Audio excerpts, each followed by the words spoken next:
Assalamualaikum teman-teman. Jadi di video kali ini saya akan membahas perlawanan Pattimura.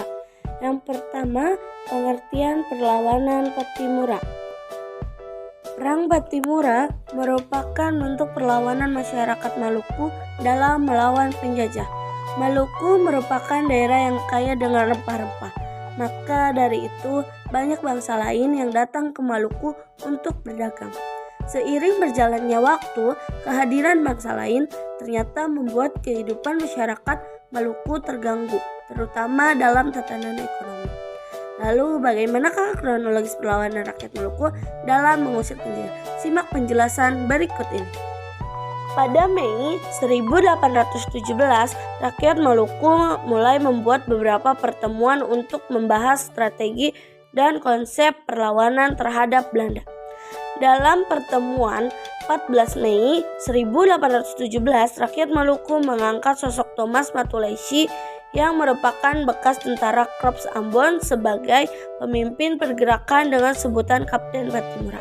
Setelah dilantik, Pattimura kemudian memilih beberapa orang untuk membantunya berjuang melawan Belanda, yaitu Anthony, Philips, Lucas, Arong, Melchior Casuali, dan Sarasa Sanaki, Christina Marta Tihahu, dan Paulus Tihahu.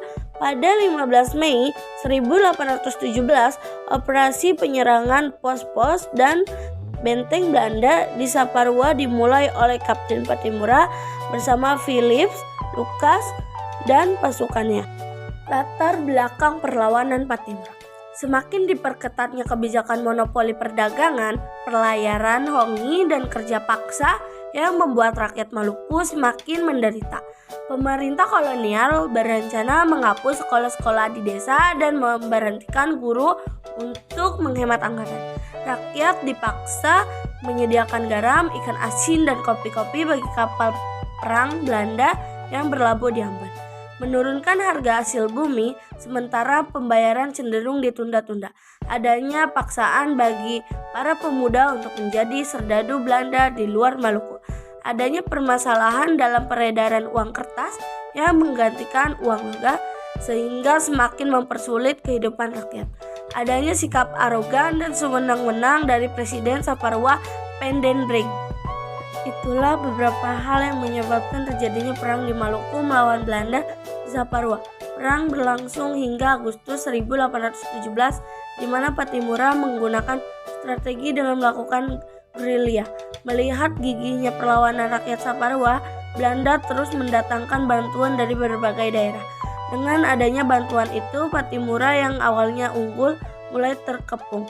Pada November 1817, Belanda mengetahui persembunyiannya Pattimura dan berhasil menangkap beserta para pejuang lainnya. Pattimura dijatuhi hukuman mati pada Desember 1817 di Benteng Victoria, Ambon. Peristiwa itu memandai berakhirnya perlawanan Pattimura terhadap Belanda. Jadi kesimpulan dari perlawanan Pattimura yaitu setelah 6 bulan memimpin perlawanan, akhirnya Pattimura tertangkap tanggal 16 Desember 1817. Pattimura kemudian digantung di alun-alun kota Ambon. Tokoh perang Pattimura lainnya yaitu Christina Marta Tihahu lalu melanjutkan perang gerilya walaupun akhirnya tertangkap.